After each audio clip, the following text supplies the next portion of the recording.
देवता लोग आए और जाकर के दैत्यों से मित्रता किया है।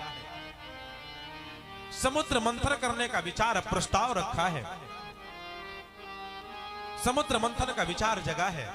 राक्षसों ने कहा समुद्र मंथन कर तो लेवे, लेकिन ये समुद्र मंथन संपन्न कैसे हो पाएगा, क्योंकि समुद्र कोई छोटी मोटी मटकी में रखा हुआ जल या मट्ठा तो है नहीं। समुद्र का विस्तार कितना है भाई? 7 योजन समुद्र विस्तारा, 100 योजन का समुद्र है। और एक मटके में रखे हुए मट्ठे को मतने के लिए माताओं की कलाई दर्द करने लगती, और 100 योजन के समुद्र को मतने के लिए किसकी आवश्यकता पड़ेगी? आप ही विचार करके देखो। आज जैसे देवताओं ने बताया, बोले इसका मंथन भी इतना आसान नहीं है। दैत्यों ने कहा ये मथेंगे कैसे? 100 योजन के समुद्र को मथने के लिए मथानी कौन सी होगी? दैत्यों ने कहा, देवताओं ने विचार किया और भग करके आज मंदराचल पर्वत के पास में गए हैं। जाकर के मंदराचल पर्वत से हाथ जोड़ करके निवेदन किया, बोले नाथ, यदि आपकी कृपा हो जाए ना तो मेरा एक काम हो जाएगा। बोले कौन सा काम? का समुद्र मंथन हो जाएगा। तो मंदराचल पर्वत ने कहा, मैं आपके किस काम आ सकता हूं? मैं आपके कौन से काम आ सकता हूं भाई? मेरा तो काम ही परोपकार करना। मैं तो जानता हूं कि सबसे बड़े धर्म का नाम परहित है। परोपकार से बढ़कर के दूसरा कोई धर्म नहीं हुआ। और एक बात मैं आपको आज सिद्ध कर दूं, जिसके भीतर धर्म करने की इच्छा है, जो चाहता है कि धर्म किया जाए, मंदिर में दान बाद में जाकर के करना, पंडाल में बैठ करके कथा बाद में सुनना, पहले जाकर के किसी का परोपकार कर लेना। परोपकार करना आपको आ जाए, हो गई आपकी कथा, हो गया आपका दान। लेकिन आज विडंबना है, ये धन और धर्म दो है ना, धन और धर्म, और दोनों के अपने अपने मार्ग, दोनों के अपने अपने उद्देश्य हैं। जो धन है, ये धन मलहम है, मलहम लगाने वाला ऊपर, और जो धन है, धर्म है, ये टानिक है, पीने वाला। यानी धर्म को पिया जाए, मलहम को लगाया जाए। लेकिन आज उल्टा हो गया, जो धन है हमने उसको टानिक बना लिया, हम धन को पीते हैं अंदर तक, और जो धर्म है मैंने उसको मलहम बना लिया, उसको दिखावे में क्यों लगाते हैं बस। जबकि धर्म दिखावा का मार्ग नहीं है, धन दिखावे का कार्य नहीं है। धर्म तो टानिक है, पीना चाहिए, और धन केवल मलहम है, थोड़ा मोड़ा लगाना चाहिए बस, थोड़ा मोड़ा। परोपकार की इच्छा है तो पहले धर्म की पहली सीढ़ी परोपकार। और ये मैं नहीं कह रहा हूं, श्री गोस्वामी जी ने अपनी मानस में लिखा है। बाबा स्वयं कहते हैं, भैया परहित सरिस धर्म नहीं भाई, परहित सरिस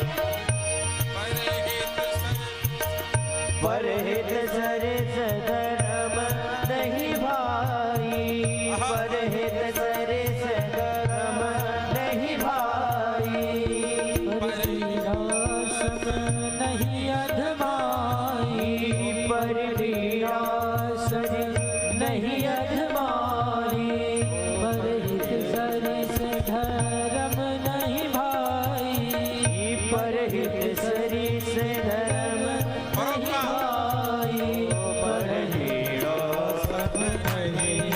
भाई, परिरासम नहीं अधमाई, सबसे बड़ा धर्म परोपकार, परोपकार किया जाए। मंदराचल ने कहा, भैया मैं तो चाहता हूं कि परोपकार हो जाए, क्या कर सकता हूं बताओ?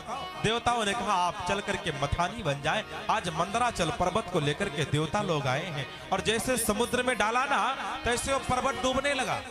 क्यों? क्योंकि समुद्र में जो भी डाल दिया जाए सब संभालेगा, सब बैठ जाएगा। और जैसे मंदराचल पर्वत को उठा करके डाला, तैसे मंदराचल पर्वत समुद्र में डूबने लगा। और जैसे पर्वत डूबा, तैसे देवतागण चिल्लाए, बोले नाथ अब क्या करें, अब तो पर्वत भी डूब जाएगा भाई। देवताओं के पास में कोई ऑप्शन, कोई मार्ग नहीं बचा। भग करके फिर से भगवान के शरण में गए। आज भगवान ने जैसे डूबते हुए पत्थर को देखा ना, डूबते हुए पहाड़ को देखा, मंदराचल को देखा, तैसे एक अवतार को धारण किया है, और उस अवतार का नाम हुआ कच्छपा अवतार। बोलो कच्छप भगवान की। भगवान कच्छप स्वरूप में आए हैं और अपनी पीठ पर मंदराचल पर्वत को रोका है। अच्छा, मथानी बनकर के तो मंदराचल पर्वत आ गया, लेकिन मथने के लिए रस्सी की आवश्यकता पड़ती है। भाई पर्वत तो आ गया, आप हाथ से कौन चलाएगा, रस्सी की आवश्यकता पड़ेगी। अच्छा इतनी बड़ी रस्सी कहां मिलेगी भाई? देवताओं को सबसे बड़ी चिंता हो गई रस्सी कहां मिले। तो भगवान ने संकेत किया, बोले देवताओं वासुकी जी के पास में जाओ, वासुकी नाग के पास, और जाकर के अनुनय विनय करो, प्रार्थना करो, वो आ जाएंगे। देवता लोग बग करके भगवान वासुकी के पास में गए और जाकर के हाथ को जोड़ा, बोले नाथ मेरा एक काम कर दीजिए, आपके पास में आया हूं। वासुकी नाग ने जैसे सुना कि मेरे द्वारा देवताओं का कार्य बन रहा है, बोले आदेश करो। बोले आप चल करके मंदराचल पर्वत में लिपट भर जाओ, केवल आपको पकड़ करके समुद्र का मंथन कर लेवे हम देवतागण बस। अरे वासुकी नाग जी दौड़ करके आए और आकर के मंदराचल पर्वत में लिपटे हैं। लेकिन अब सबसे बड़ा संकट आ गया कि वासुकी नाग के मुख के तरफ कौन लगे, क्योंकि वासुकी के मुख से जो अग्नि की लपटें निकलती है ना, एक लपटों में हजारों हजार सैनिक जल करके भस्म हो जाते हैं। वो अग्नि की विशाल लपटें, वो जहर की ज्वाला कर भाया, कौन जाए भाई सामने। देवताओं ने दैत्यों की ओर देखा, बोले आप जाओगे? दैत्यों ने कहा नहीं आप जाओ। भगवान ने इंद्र को बुलाया, बोले इंद्र इधर आओ। इंद्र आए, बोले देवता दैत्य तुम्हारे सामने वही करेंगे जो तुम करोगे, ये ठीक उसका उल्टा करेंगे। इसलिए एक काम करो, तुम चिल्लाओ कि मुख की तरफ भाई हम लगेंगे, पूछ की तरफ जाकर के दानव लग जाए। बताए इंद्र बड़ी तेजी से चिल्लाए, बोले देखो भैया ए बलि, अभी तक सब तुम्हारा कहा हो रहा था, लेकिन अब मेरा कहना होगा भाई। बोले क्या करोगे? तो कहा मुख की तरफ हम देवतागण लगना चाहते हैं। अब बलि ने विचार किया, हमें लगता कि मुख की तरफ से कुछ मिलने वाला है। हाँ? अरे बलि ने कहा देखो देखो ये नहीं होगा, अभी शुरुआत से मैं अभी नहीं, ये अभी से तो छोड़ दिए, मुख की तरफ हम लोग लगेंगे। अरे इंद्र हाथ जोड़े, बोले नहीं ना, ये मुख की तरफ हमको लग जाने दो, आप लोग पूछ की तरफ लग जाओ, जो मिलेगा पहले तुम ले लेना बस। बलि ने कहा नहीं इंद्र, मुख के तरफ तो हम दैत्य लोग लगेंगे। बलि ने कहा कोई बात नहीं भैया, तुम ही आ जाओ। और आज भगवान के मति वेग से वो विचार तय हुआ और मुख के तरफ जाकर के दानव लोग लग गए, पूछ के तरफ भगवान के देवतागण लग गए। और जैसे भगवान वासुकी अपने मुख की कराल लपटों को छोड़ते हैं, बहुत दानव तो ऐसे जल करके भस्म हो जाते हैं। मंदराचल पर्वत को घसीटना और उसको नचाना शुरू किया, समुद्र को मथना शुरू कर दिया। और जैसे समुद्र को मथना शुरू किया ना, तैसे समुद्र में ज्वालाएं प्रकट हो गई, समुद्र में ज्वार भाटे आने शुरू हो गए। क्यों? क्योंकि समुद्र का मंथन किया जा रहा है, उसको मथा जा रहा है। जैसे समुद्र को मथना शुरू किया, समुद्र के द्रव्य, समुद्र के पदार्थ निकल निकल करके बाहर आने लगे। और स्वामी सुखदेव जी कहते हैं भैया 14 रत्न समुद्र से प्राप्त हुए हैं। 14 रत्न कौन कौन है? श्री मणिरंभा वारुणी, अमीय शंख गजराज, धनु धनवंतरि धेनु तरु, विष चंद्र अरुबाज। 14 रत्न निकले हैं। कोई रत्न देवता लेते, कोई रत्न दैत्य लेते, कोई देवता कोई दैत्य। समुद्र को मथते मथते मथते मथते उच्चैश्रवा नाम का एक घोड़ा निकल पड़ा। और जैसे उच्चैश्रवा घोड़ा निकला ना, तैसे बलि दौड़ करके गए, बोले देखो देवता ये घोड़ा तो हम लेंगे भाई। इंद्र थोड़ा उदास हो गए, क्योंकि घोड़े लेने का मन इंद्र का था। भगवान ने संकेतों से समझाया, बोले इंद्र शांति से बैठ जाओ, प्रतीक्षा करो। इंद्र बैठ गए, घोड़े को बलि ने ले लिया, फिर से मथना आरंभ किया। और जैसे फिर से मथना शुरू किया ना, तैसे समुद्र से ऐरावत हाथी निकल पड़ा। और जैसे हाथी निकला, तैसे देवताओं ने हाथ जोड़ा, बोले बलि अब की नंबर तो हमारा है। भगवान विष्णु ने देवताओं को देखा, दैत्यों को समझाया, बोले भैया घोड़ा निकला, आपने ले लिया, इनको कोई ऐतराज नहीं हुआ। इसलिए कर्म भी बनता है, धर्म भी बनता है, मर्यादा भी यही कहती है कि एक बार आपने लिया है, इस बार देवताओं को लेने दो। ले जाओ इंद्र, ले जाओ, हाथी ले जाओ। अरे फिर से मथना शुरू किया, गंधर्व निकल पड़े, गंधर्वियां निकल पड़ी। और जैसे गंधर्वों को देखा, उन युवतियों को देखा, तैसे राक्षसों का मन हुआ कि मैं ले लूं, देवताओं का मन हुआ कि मैं ले लूं। तो भगवान विष्णु ने बंटवारा किया, बोले देखो राज्य तुम्हारा भी रहेगा, राज्य तुम्हारा भी रहेगा। ये तुम्हारे भवन में भी जाएंगे, नृत्य करके तुम्हारे मन को भी मोहित करेंगी। और देवताओं के बोले तुम सार्वजनिक सबके हो जाओ। गंधर्व, अरे एक बात यहां पर मैं आपको समझाऊं, आज मेरे घर की जो विडंबना पूर्ण स्थिति बनी है, मेरे घर की बेटियों के द्वारा, मेरे घर की माताओं के द्वारा, आपके घर में जब कोई उत्सव होता है तो नाचने के लिए स्वयं आप निकल पड़ती हो। ये सभ्यताएं आपकी नहीं थी। मेरे घर में जब कोई कार्य होता था, कोई उत्सव होता था, कोई त्योहार होता था, तो भोजन हमारे घर की माताएं बनाती थी और नाचने के लिए बाहर से आया करते थे। लेकिन विडंबना है, दुख है इस बात का, उल्टा हो गया। मेरे घर के त्योहारों में भोजन को बनाने के लिए बाहर से बुलाए जाते हैं और नृत्य करने के लिए अर्धनग्न तन को लेकर के हमारी घर की बेटियां नाचती हैं। क्या यही आपकी सभ्यता है? यही आपकी मर्यादा है क्या? बिल्कुल नहीं। यहां पर आपको समझना पड़ेगा किसका कौन सा स्थान नियत है, माई बाप, वो तय है।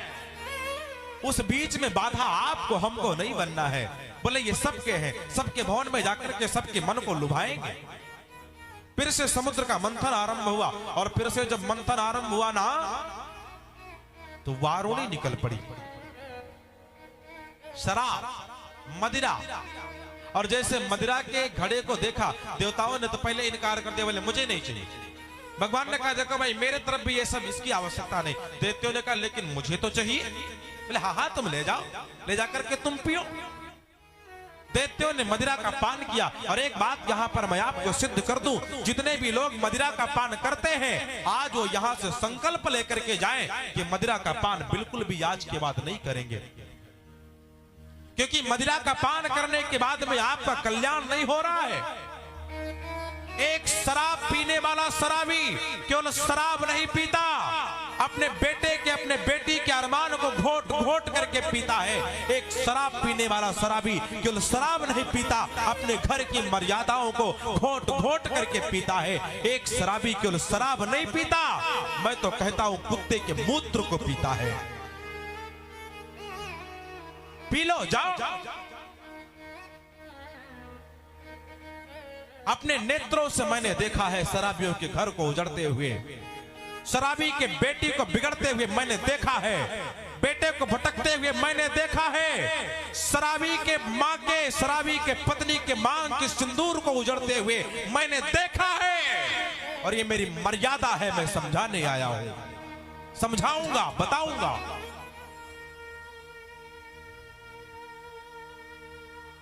संभलना होगा। देवताओं ने कहा देखो इसकी आवश्यकता मुझे नहीं, ले जाओ। देवताओं ने उठा करके मदिरा का पान किया। अब तो और मदमस्त हो गए, क्योंकि मदिरा का पान करने वाला अपने आप में मानो हाथी हो जाता है। हाँ हाँ हाँ, उसके सामने सब जीरो लगते हैं, शून्य वाट के बल। हाँ, जिसने मदिरा का पान कर लिया सब शून्य वाट के बल है।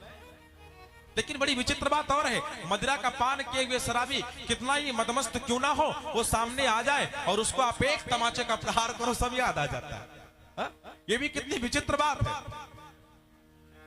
स्वामी श्री सुखदेव जी कहते हैं भैया मदिरा देवताओं ने नहीं लिया, देवताओं ने ले लिया। फिर से समुद्र का मंथन आरंभ हुआ है और समुद्र को मथते मथते मथते मथते अब तो माता लक्ष्मी का प्राकट्य हो गया, लक्ष्मी जी प्रकट हो गई। और जैसे लक्ष्मी जी प्रकट हुई ना, तैसे देवता दौड़े साहब लक्ष्मी जी की सुंदरता, माता लक्ष्मी का वह लावण्य रूप, सौंदर्य स्वरूप सब मोहित हो गए।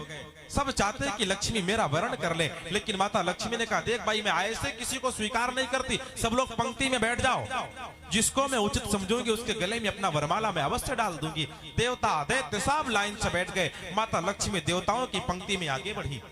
एक देवता के पास में गई, देखा देखने में सुंदर तो है, सुंदर भी है, विवेकी भी है, गुणवान भी है, निधिवान भी है, लेकिन इसकी उम्र बड़ी छोटी है। लक्ष्मी ने विचार किया अपने योग्य नहीं है, आगे बढ़ी, देखा लंबी आयु वाला भी बैठा है, चिरंजीवी, सुंदर भी है, विवेकी भी है, लेकिन क्रोध इसके पास में जाता, बोले ये भी अपने काम का नहीं। और आगे बढ़ी तो देखा बिल्कुल एकदम सरल शांत स्वभाव वाला भी बैठा है, आयु भी बड़ी लंबी है, सुंदर भी बहुत है, लेकिन देखा तो उसके पास में विवेक नहीं, विवेकहीन है, विवेक शून्य, बोले ये भी अपने काम का नहीं है। सबको देखते हुए आगे माता लक्ष्मी बढ़ती हुई चली गई और सबसे अंत में भगवान चतुर्भुज नारायण श्री विष्णु जी बैठे हुए थे। और जब विष्णु के पास में माता लक्ष्मी गई ना, विष्णु जी को जब देखा ना तो माता लक्ष्मी को क्या लगा कि सर्व गुण संपन्न इस जगत में अगर कोई है तो केवल एक है और उसका नाम विष्णु है। ये बात कभी आप मानस में प्रवेश करेंगे तो स्वयं खगपति जी अपने मुख से कह रहे हैं। हो खगपति क्या कहते पता है? वो भगवान के स्वभाव का वर्णन करते हैं और भगवान के विषय में कहते हैं कि भैया अस स्वभाव कहूं सुन्यहु न देखो कहा खगेश रघुपति समले। अच्छा, सर्वगुण संपन्नता का सूचक क्या है? जो धर्म प्रतिज्ञ भी हो, नीत प्रतिज्ञ भी हो, गुण प्रतिज्ञ भी हो, रूप प्रतिज्ञ भी हो और मर्यादा प्रतिज्ञ भी हो, उसी को सर्वगुण संपन्न कहते हैं। जिनमें दो ही अवतार हुए, पूर्णा अवतार, एक रामा अवतार और दूसरा ये भागवत कृष्णा अवतार। एक मर्यादा का स्तंभ है तो एक लीला का स्तंभ है। एक आने के बाद में मर्यादा गढ़ता है हो तो एक आने के बाद में लीला दिखाता है और दोनों की लीलाएं, दोनों की मर्यादाएं अपने आप में अमिट रही हैं।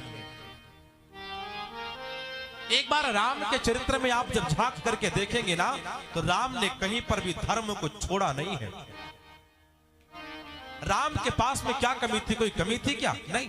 अच्छा, राम के धर्म का मर्यादा, राम के धर्म पालन का निषेध, राम की कर्तव्य निष्ठता एक स्थान पे परिलक्षित होती है। कहां? जब लक्ष्मण को शक्ति लगी ना, राम जी रुदन कर रहे हैं, राम जी रोने लगे। मेरा छोटा भाई है, सुमित्रा के गर्भ से पैदा हुआ, मेरा सौतेला भी लगता है, लेकिन मेरे साथ वनवास आ गया और लौट करके जब मैं अकेला जाऊंगा ना तो मां को कैसा लगेगा? क्या कोई वैद्य है आसपास? तो विभीषण ने बताया, बोले हाँ, लंका में एक वैद्य रहता सुखेन, अगर बुलाया जाए तो लक्ष्मण को जीवंत चेतन अवस्था में ला सकता है। आज सुखेन वैद्य को लाने के लिए हनुमान जी गए, सुखेन को लेकर के आए। सुखेन ने राम जी से कुछ प्रश्न किया। बोले राम, मैंने सुना था कि आप मर्यादा पुरुषोत्तम हैं, मैंने सुना था कि आप धर्म का पालन करने वाले धर्म प्रतिज्ञ हैं, क्या यही आपकी मर्यादा, यही आपके धर्म प्रतिज्ञ निष्ठता है? राम ने कहा, सुखेन कहना क्या चाहते हो? तुम कहना क्या चाहते हो? सुखेन ने कहा, राम, सबसे पहले तो तुम अधर्म करने के लिए कह रहे हो, क्योंकि मैं वैद्य तुम्हारे दल का नहीं हूं, रावण के दल का हूं। क्या तुम्हारी मर्यादा ये कहती है, क्या तुम्हारा धर्म ये कहता है कि शत्रु के पक्ष में जाकर के काम किया जाए? राम ने कहा, बिल्कुल नहीं कहती, बिल्कुल नहीं कहती। तो सुखेन ने कहा, फिर अधर्म करें? आप आदेश करते हो।